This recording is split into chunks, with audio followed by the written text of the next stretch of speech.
What is going on, everybody, and welcome back into another episode here at Patriots Global. As always, I'm your host, Colby Cochran, and today we are going to be doing a long-awaited video. We are going to be giving you guys a 53-man roster prediction video for the New England Patriots because, as we all know, 4 p.m. Eastern tomorrow, okay, we are less than 24 hours away now for the New England Patriots having their initial 53-man roster squad that they're going to be taking into the 2025 season. With that being said, guys, this is my prediction, okay? I tried to make this realistic with what I think they should do, but also mixed with what I think the team is going to do. So this list is not going to be purely based off of, oh, this is exactly what Colby wants. I'm also trying to think in the mind of the team and what I think they are ultimately going to do. Now, one thing that I want to put out there before we even start breaking this down is that you guys will see on my list, because I know there's going to be people out there that are counting, and rightfully so, as you guys should be when we're doing a 53-man roster prediction. Does he have 53 guys or no? There's not going to be 53 guys on here. Why is there not going to be 53 guys on here? Because of something that Mike Vrabel said in his, it was either the other day before practice or it was the post game against the Giants. It was one of those, but he said something that caught my ear, I should say, and that was that this team is going to continue to construct this roster. And I'm not saying an exact quote, it's not verbatim, but essentially saying that this team's roster is something that they're still going to look to construct. They're still going to look to improve it. They're still going to look to make moves. And they said they're also going to look towards the waiver wire to make additions. Something that I think a lot of Patriots fans forget is that although we sucked last year, one benefit from that is that we are one of the first teams in the waiver wire. Now, unfortunately, we aren't number one, but I believe we are number 4, if I remember correctly. We're number 4 in the waiver wire priority. So any player that gets cut and has to go through waivers, as long as the first 3 teams pass on them, the New England Patriots will have an opportunity to sign some of those guys. And guys,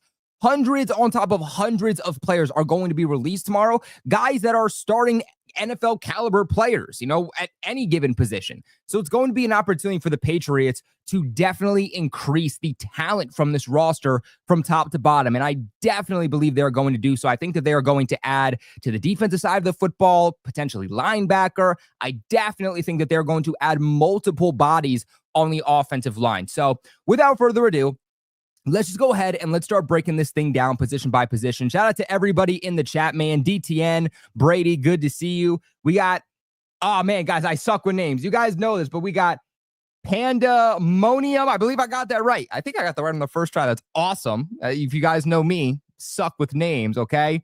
We got Kyland, we got Old Man Mob, we got Skeletor, Jermaine, man. Shout out to everybody in the chat. One more thing, actually, that I want to do before we start breaking this down is that we have some house cleaning things to do, okay? Because you guys will also see that there are some players on these graphics that are on the team that are not on these graphics. So why is that? That is because the Patriots have already started cutting players over the last few days. So those players are likely not going to be on my graphics whatsoever because we already know what their future holds. So we do know that offensive guard Tyrese Robinson has been cut, quarterback Ben Woodridge, running back Micah Bernard, running back Shane Watts, wide receiver Phil Lutz, tight end Jaheim Bell, tight end Cole Fotherham, guard City So, defensive tackle Kyle Pecco, defensive tackle Philip Bellitti, linebacker Monty Rice, linebacker RJ Moten, cornerback Isaiah Bolden, and cornerback Jordan Polk. They have all been released. On top of that, you also had the 4th round pick from the 2024 draft, Layden Robinson. He was also cut. So with that being said, again, those are guys you probably will not see on the list. Some of them you will, some of them you won't. So without further ado, let's just break this down. Starting off here with the quarterbacks, okay? I have Drake Maye and Josh Jobs with, of course, Ben Woolridge being cut. Made this graphic before he was cut. This should be no surprise, all right? Drake Maye, your starting quarterback. Josh Jobs is the backup. I'll be curious to see if the team does elect to put 3 quarterbacks on the roster. I don't think they need to. I think that they would be fine, but given the way that Josh Jobs has played this offseason, this preseason, a lot of inconsistencies from him, I do wonder if there is a world in which maybe a better veteran quarterback does get released, right? There's a lot of talk about Tommy DeVito, who lit up the Patriots 3s and 4s in the final preseason game just about a week ago. So with that being said, is there a better backup quarterback that this team says, okay, we prefer you to back up Drake Maye in case he gets injured versus Josh Dobbs? That's always the potential there, but the thing about Josh Dobbs is that he's been here all offseason. He has experience now within this system. He's a veteran. He's been with multiple different organizations. So I do think that gives him the leg up. Again, I don't think it's impossible that they do look to add in external quarterback to this roster.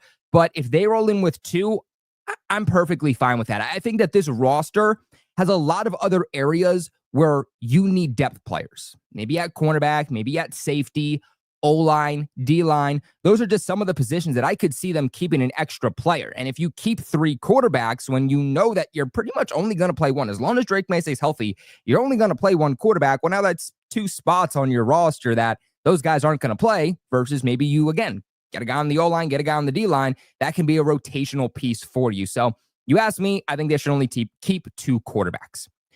Moving on here to running back. And in fact, I don't think you guys can see this right, so I'm going to get rid of this. But looking at running backs, originally I thought that they could keep 4. Under Josh McDaniels, they love running back by committee. They love situational running backs. They're not going to do this thing under Alex Van Pelt and Gerard Mayo where it's like you get a drive and then you're going to get a drive and then you're going to get a drive. It's going to be very much based off of the game. It's going to be based off of the game plan offensively, and it's going to be based off the situations that ultimately present themselves. And again, you look at what Josh McDaniels has done with this Patriots running back core during his recent tenures here in New England, a lot of times likes to keep 4. I do believe that if Len Larson was still here and he wasn't put on season-ending injury reserve after the first preseason game, then there certainly is a world in which the Patriots could have kept 4. But I look at TreVeyon Jennings, I look at JaMycal Hasty, and I say those are both guys that you can get back onto the practice squad. And I feel confident about that. I think if they do ultimately keep 4, it's either going to be, again, another external addition, or it would be JaMycal Hasty. JaMycal Hasty has been here in the past. JaMycal Hasty can play special teams. JaMycal Hasty can be a really good change of pace back, really elusive off the line of scrimmage. He can do a little bit for you in the passing game. Let's not forget, he had a touchdown from Drake Maye last year. I think a lot of people forget that. So JaMycal Hasty is certainly a guy that I don't think it's impossible he makes the final roster, but he got here so late into the process that for me, I think if they really thought that he was a guy that they wanted on this roster, then they would have signed him before. So right now, I just have Ramondre Stevenson, Antonio Gibson, TreVeyon Henderson, and then you get TreVeyon Jennings, JaMycal Hasty back onto the practice squad, and then you can use them as elevations. Moving on here to wide receiver, and this is where it starts to get a little bit controversial. Okay, this might be the most controversial, right? This might be the most controversial position for the New England Patriots as a whole when trying to predict this roster. So for me, I thought it was fairly easy. There was one player that I really did struggle with, and we'll get to that. But I have Stephon Diggs, Demario Douglas, Kyle Williams, Kayshon Boutte, Matt Collins, and Efton Chism making this final roster. That means I have 6 guys making the final roster. A lot of you are probably going to say, well, I have 7 guys, so why don't you have 7 guys, Colby?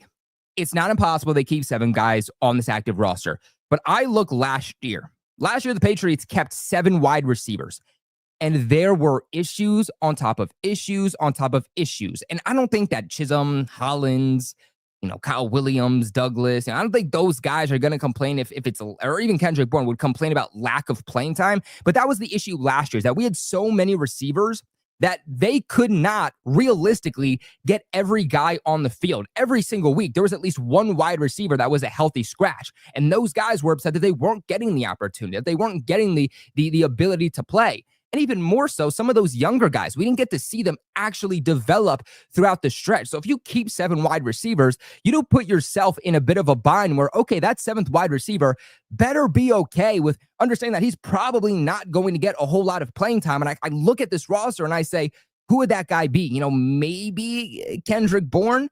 But I do think that Kendrick Bourne does deserve to be a starting wide receiver in this league somewhere. So I think with keeping 6 guys, it keeps you realistic with getting those guys on the field, having enough guys to use situationally and get creative with. But again, just allowing these younger guys to develop. You want Efton Chism to develop. You don't want him to ride the bench the entire season. You want Demario Douglas to really be able to develop. I feel like this is the first year where Demario Douglas can truly develop in an offensive system with Drake Maye, with a quarterback that he's been able to work with for multiple years now and not having a new guy every single year, right? You want to see Kyle Williams actually develop. Can Kayshon Boutte take that year 3 leap? I mean, technically, to me, this is year 2 of Kayshon Boutte. Because year 1, Kayshon Boutte was thrown in the doghouse by Bill Belichick. So I think that year is thrown out. But the only way we're going to get a true look at these wide receivers and allow them to get better and develop is by getting on the field and allowing them to play.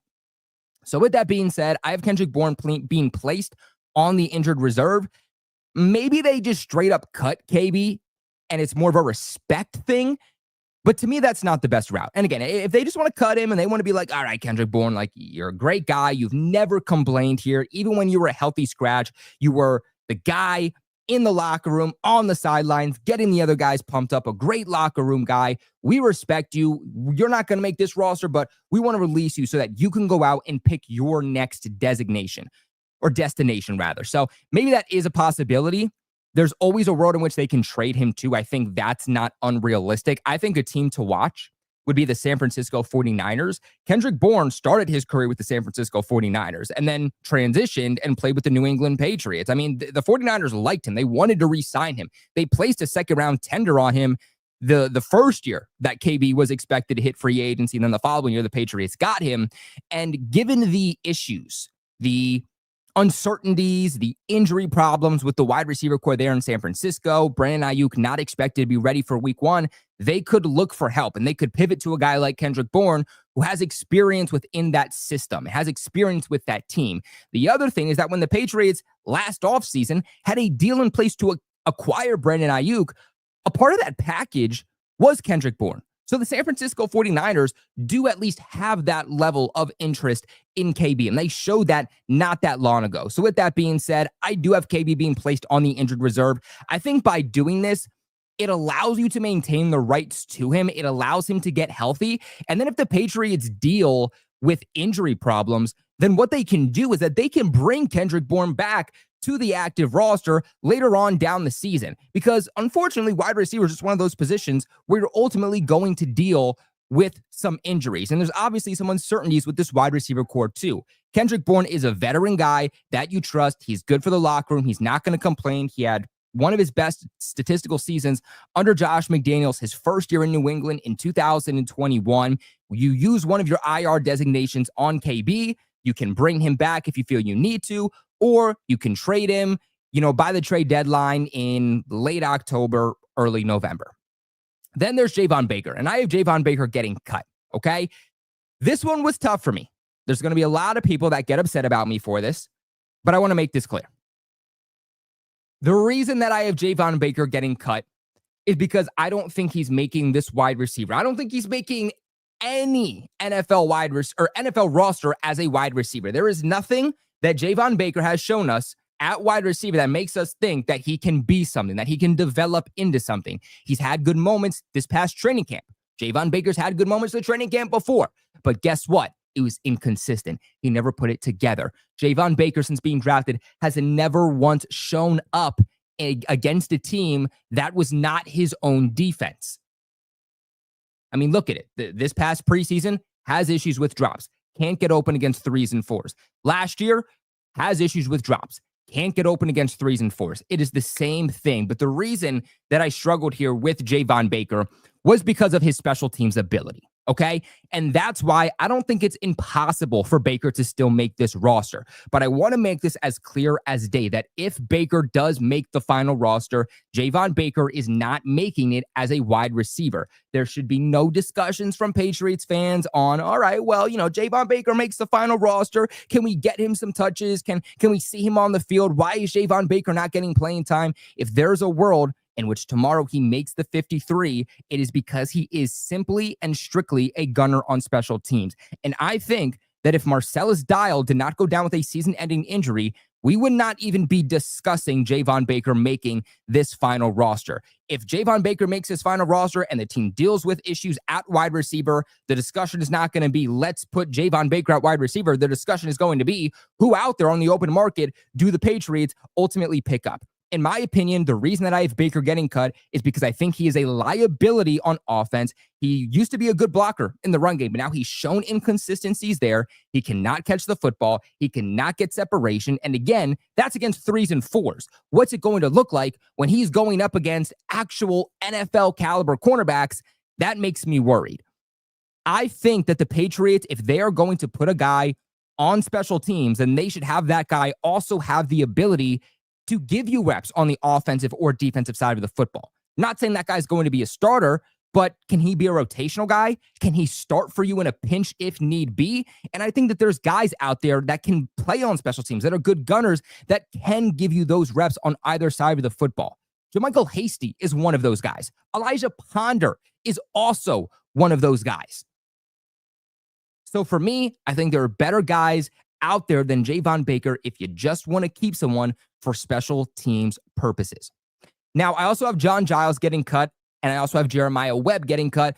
Those are both guys that I want to be back on the practice squad. The John Giles impressed me. He showed those moments last offseason. He looked really, really good this offseason. And then with Ben Woolridge, he looked really, really good in the preseason. 6'3", 205-pound wide receiver, contested catch guy, mostly a short-handed wide receiver too. Like if Matt Collins, Kayshon Boutte goes down, the guy that I want to serve in that role is not Javon Baker. It's John Giles. And then Jeremiah Webb, we'll see if he makes it back to the 53. I hope he does, but I'm not 100% sure. He showed real good return ability on special teams in the preseason. He had some good moments at wide receiver too. Just a really, really athletic wide receiver. I do think that there is a world in which another team does claim him, try to develop him at wide receiver, but, keep him on special teams. If not, though, that is a guy that I would really, really like to keep on the practice squad, because at some point, I hope it doesn't happen, but I feel like it's kind of inevitable that Marcus Jones is probably going to deal with some type of injury. And when that happens, who's going to be your punt returner? Exactly. You don't have one. Jeremiah Webb could then be promoted and become that guy.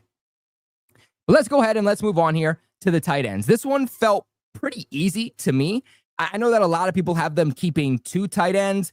That's certainly possible, but I have them keeping 3, Hunter Henry, Austin Hooper, and Jack Westover. That means being cut, I got G. Scott and CJ Dupree, both guys that I do think will likely be back on the practice squad. But is there a world in which they could go out for tight end 3 and say there's going to be a guy that gets cut and we'll just pick him up and he'll be our tight end 3?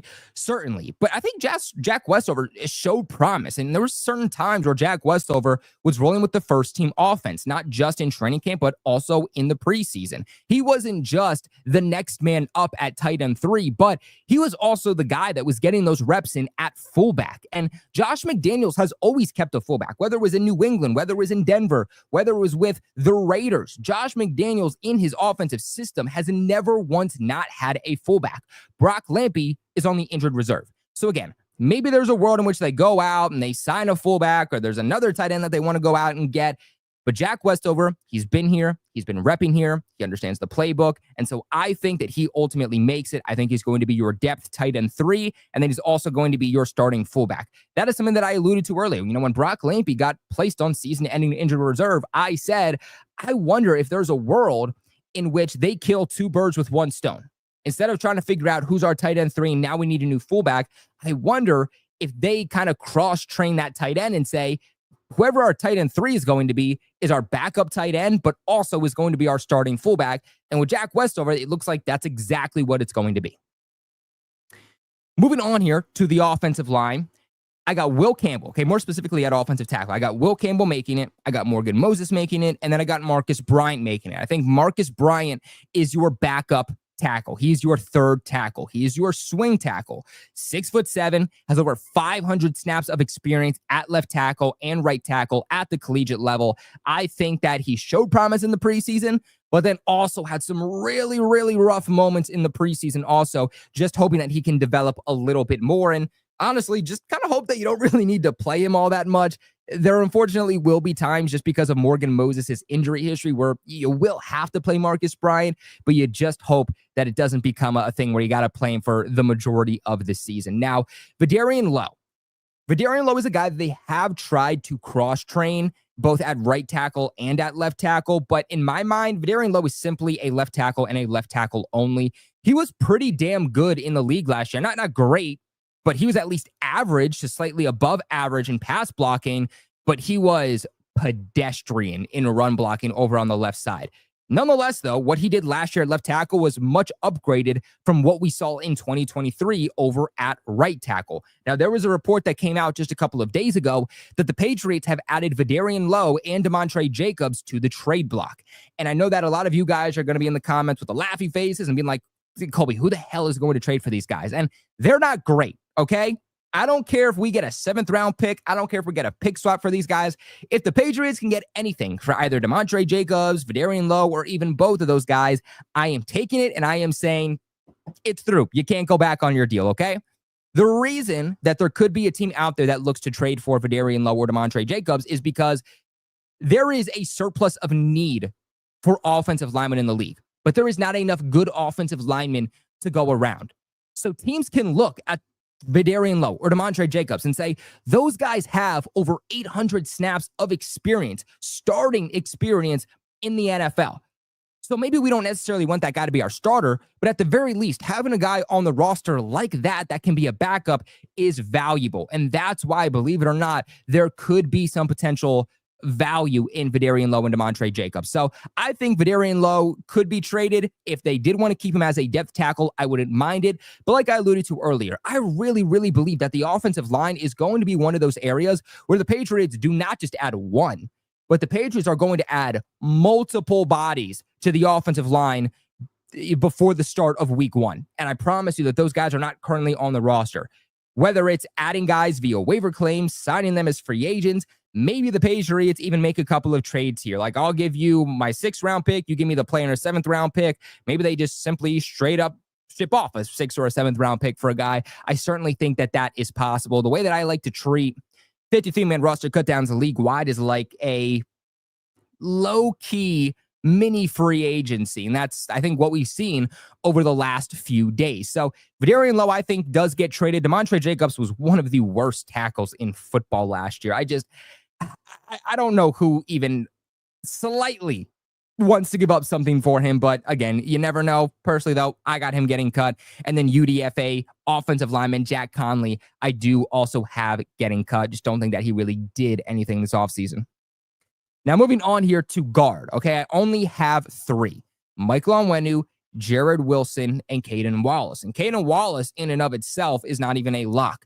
That means being cut, I have Cole Strange and Mekhi Butler. Now, Cole Strange, it's tough to really project what he's going to be, like what's going to happen with Cole Strange. The Patriots had him repping in at left guard all offseason. Then suddenly they were like, well, that's not working out the way we want. Let's start giving him some reps at center. So he's kind of been cross-trained now over the last year and a half between guard and center. So there is that, but he hasn't looked great. And again, looking at the guys ahead of him, looking at the guys that I do think they're going to pick up, it's hard for me to see Cole Strange making this final roster. And they tried to give him those opportunities to take over the starting left guard spot, to even give him reps at center. But he never took it over. He had the opportunity to, but he never ran away with it. And at this point, this is a new system. This is a brand new team run by, Elliott Wolf and Mike Vrabel and Stretch. They didn't draft Cole Strange in the first round in 2022. There is nothing that is holding this team into keeping Cole Strange anymore. And at this point, I think you cut your ties. Maybe there's a team out there that even is willing to trade for Cole Strange, as wild as that sounds. Maybe they say, look, the Patriots have been dysfunctional over the last few years. Cole Strange, yes, he was drafted a bit too early, but he showed promise. And he was a first-round pick in 2022. Maybe we can get something out of him that the Patriots didn't. So, again, maybe a world in which Cole Strange can get traded, but ultimately I have him getting cut. Now, moving on here to center, I have 2. Garrett Bradbury, Ben Brown, with Alec Lindstorm getting cut. Ben Brown is another guy that you can kind of include to the interior of the offensive line. Patriots have repped him out at center and left guard this offseason, along with the preseason games too. So he's someone that can give him a little bit of depth, whether it's at left guard, whether it's at center. Garrett Bradbury, he's not good. Okay, we knew this. He's pretty decent in run blocking, but he is not a good pass blocking center. And I said this when, you guys asked me, like, Colby, Vikings just released Garrett Bradbury. Should we go after him? And I was like, look, I really hope that we would go out there and get a guy who is better than Garrett Bradbury. If we want to bring him in and push for some competition in the offseason, okay. But if Garrett Bradbury is your full-time starting center from signing to week 1, I think you did something wrong. And right now, it looks like Garrett Bradbury is going to be your starting center. Again, maybe another area which the team looks to make an addition. But at least for right now, those are the guys that I have making it from the interior. I think that makes about 8 guys total that I have making the roster from the interior O-line. Usually teams keep about 10 guys, at least 10 guys on that offensive line. So again, you can tell there's going to be additions there. Moving on here, though, to the defensive side of the football, with the edge rushers. Got a lot of edge rushers making this, but there is a reason for it, okay? Harold Landry, Keon White, Kayvon Chaisson, Braden Swinson, UDFA Elijah Ponder, and Truman Jones. Getting traded, I have Anfernee Jennings. It's a lot of edge rushers, okay? I understand that, but this is a team that believes in winning up front with their pass rush, right? Like back in the day when Mike Vrabel was with the Tennessee Titans, they didn't blitz. They were one of the least frequent blitzing defenses in all of the NFL because they believed in getting home with a 4-man run, or with a 4-man front. So with that being said, they're going to want guys who can rotate a lot and stay fresh throughout the entirety of the game. Guys like Elijah Ponder, guys like Truman Jones have both been praised by this coaching staff this offseason. Elijah Ponder, the Patriots defensive line coach, referred to Elijah Ponder as one of the most talented guys that he has ever coached. I think Elijah Ponder had good moments in the preseason, but more specifically, what Elijah Ponder was able to do on special teams is another reason that I think he does ultimately make this roster. Truman Jones, number 54. You guys might have not heard his name, might not really known who he was, but maybe you saw his number in the preseason. Has a really good bull rush. I thought had really good moments there off the edge. And, he was asked about wearing number 54, and he said, look, I didn't pick number 54. I was just given it, but I understand the historic value behind 54, and I'm going to do everything in my power to respect and bring honor to the number 54. And while obviously he hasn't been Dante Hightower or Teddy Bruschi, I thought that he has done pretty well. And Mike Vrabel released, pretty early on in a training camp, but released his players of the offseason. And Truman Jones was one of those guys. So I also have him making the final roster. Unfortunately, I do think Anfernee Jennings is going to be traded, okay? I do believe Anfernee Jennings is one of the Patriots' best players on the 53-man roster. I think that Anfernee Jennings is a better player right now than Truman Jones. I think he's a better player than Elijah Ponder. I think he's a better player than Braden Swinson. But unfortunately, he does not fit the defensive system. And with that being said, Mike Vrabel might look at this and say, yeah, he's one of our best 53 players. Yes, there are guys on this roster that maybe aren't as good as him, but those other guys fit the style of defense that we are going to play. And sometimes you just need guys on the roster that are going to allow other guys to make plays. And Anfernee Jennings, I don't think he's one of those guys, given the way they want to run this defense, that is going to allow other guys to go and make plays, because Anfernee Jennings is very, very average at best at getting to the quarterback. He is, according to PFF since 2022, the best defender in stopping the run in all of football. But again, that is not the way that they want to run this defense. That is not what they want their defensive linemen, their front 4 guys to do. And based off of what we heard from reports, the Patriots put Kyle Duggar and Anfernee Jennings on the trade block. Based off of them not playing him in that final preseason game against the Giants, which I think, based off of what we're hearing, was because they want him to stay healthy to trade him after having 3 tackles for loss and 3 sacks against the Vikings in preseason week 2. It would just unfortunately surprise me to see Anfernee Jennings on this final roster. Anything can happen, but it would surprise me. Moving on here to the defensive tackles, I have Milton Williams, Christian Barmore, Kyrie's Tonga, Joshua Farmer, and Jeremiah Farms making it with Jaharve Ritzy and David Aljega getting cut.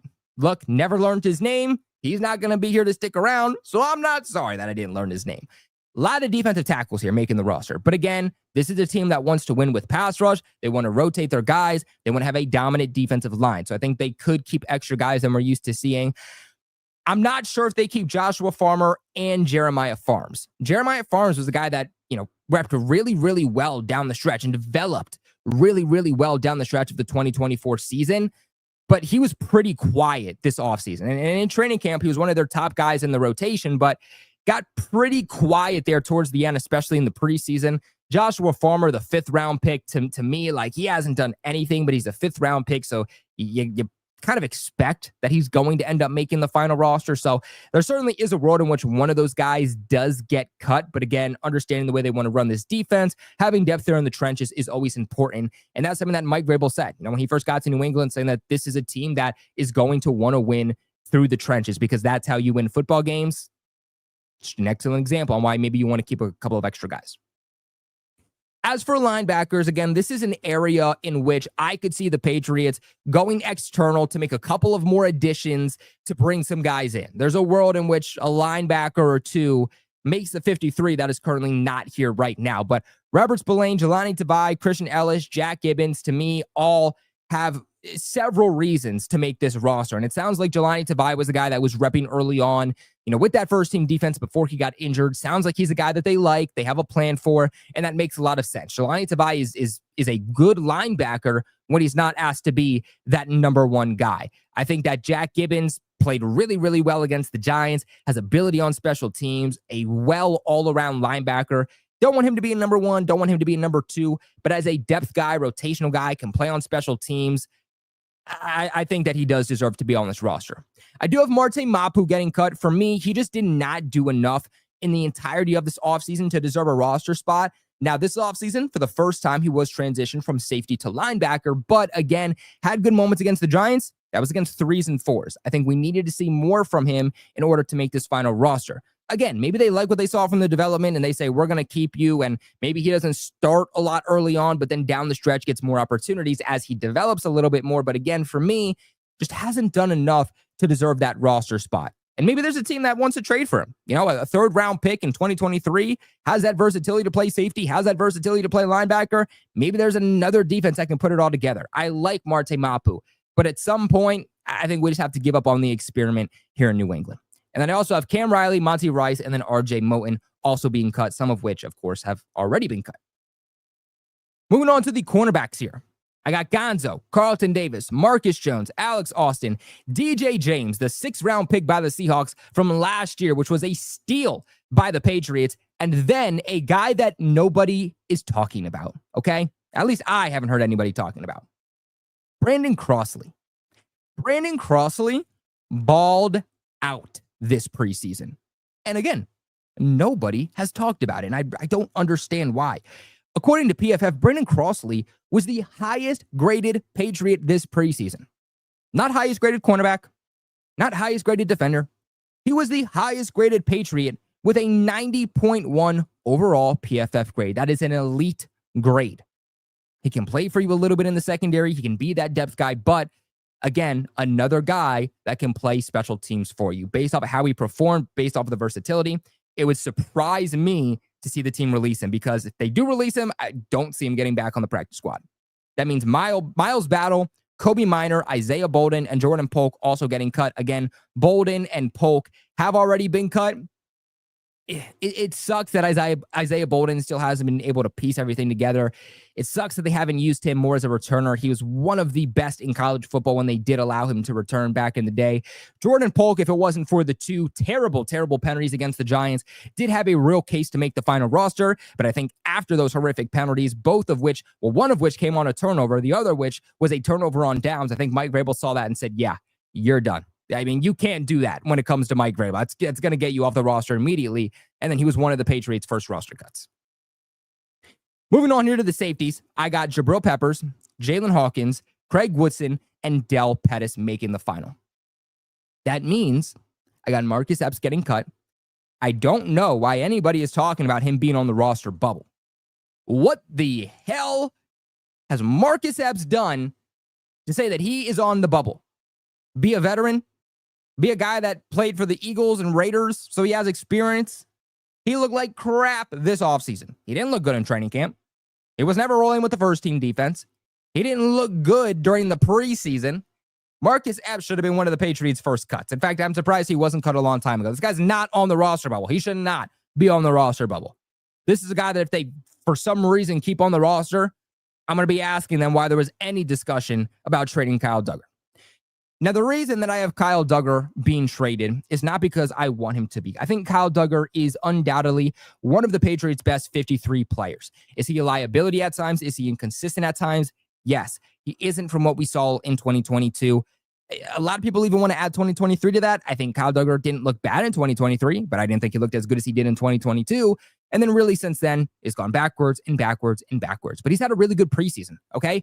And if it wasn't for the recent report from Ian Rappaport, I would have said that Kyle Duggar was on my 53. After the way that we heard Mike Vrabel talk about him after that Giants game, saying that he's gotten better as time goes on and that he's stacking days, it actually sounded really positive from Mike Vrabel. But then a day after the Giants game, we hear a report from Ian Rappaport who says the Patriots are still looking to ship off Kyle Duggar. I think that putting him out there in that final preseason game wasn't a good look. And I think the reason they did was to get more film out there for him, try to raise that value as much as possible. And based off of what he's put on film this preseason, that value has definitely gone up. So I do have him getting traded. I think if you get a 7th round pick in return, don't trade him. If you get a 6th round pick in return, I probably still would not trade him. But I definitely would not cut him. Getting rid of Kyle Duggar is not a Colby thing. Getting rid of Kyle Duggar is more about putting myself in Mike Vrabel's shoes and Elliott Wolf's shoes and Stretch's shoes, while also understanding the reports that have come out.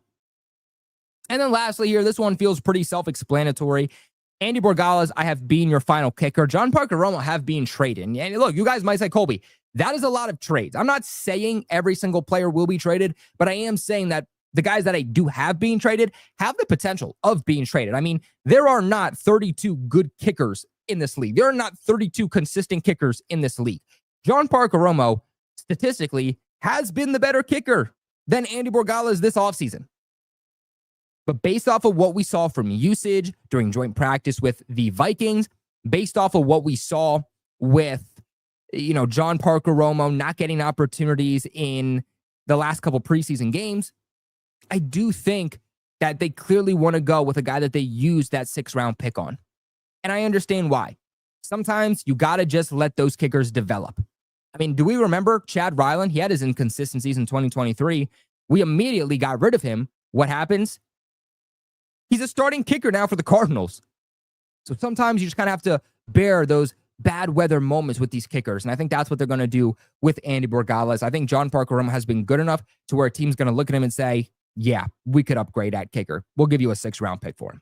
And then Brendan Schooler, Bryce Behringer, and Julian Ashby, obviously being your starters there on special teams. So just to go back and recap everything that we just went through, starting off here with the quarterbacks, I got Drake Maye and Josh Dobbs making the final roster.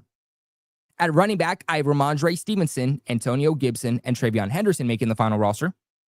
At wide receiver, I have Stephon Diggs, Demario Douglas, Kyle Williams, Kayshon Boutte, Matt Collins, and Efton Chism making the final roster. At tight end, I have Hunter Henry, Austin Hooper, and Jack Westover making the final roster. At offensive tackle, I have Will Campbell, Morgan Moses, and Marcus Bryant making the final roster. At guard, I have Michael Onwenu, Jared Wilson, and Caden Wallace. At center, I have Garrett Bradbury and Ben Brown.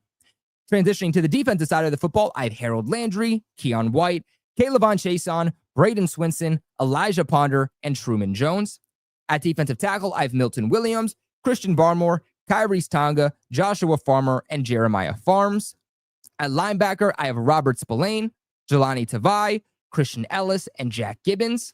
At cornerback, I have Christian Gonzalez, Carlton Davis, Marcus Jones, Alex Austin, DJ James, and Brandon Crossley. At safety, Jabril Peppers, Jalen Hawkins, Craig Woodson, Del Pettis, and then on special teams, Andy Borgales, Brendan Schooler, Bryce Behringer, and Julian Ashby. So that is my New England Patriots 53-man roster prediction for 2025, guys. Again, in less than 24 hours, so these cuts do start to come out.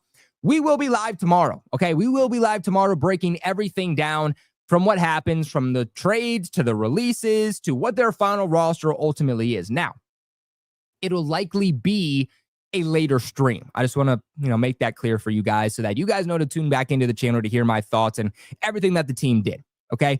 I do have to host for the AFC West and NFC South roundtable tomorrow from 6:30 to about 9.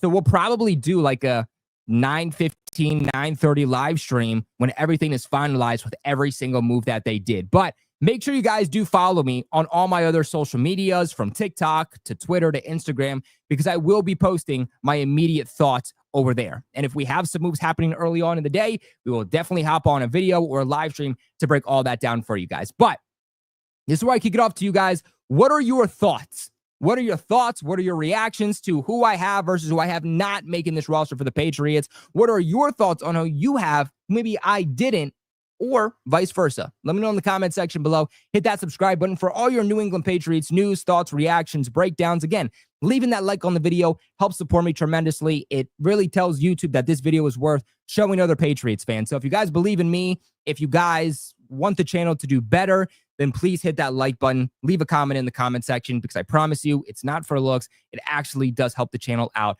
significantly. I got Will here saying that Minor makes the roster. Minor didn't look good. Again, Minor is also not really a special teamer. Minor was Mr. Irrelevant. He was the final pick in the draft. You can cut ties with that guy. I don't see why Kobe Minor would make the final roster.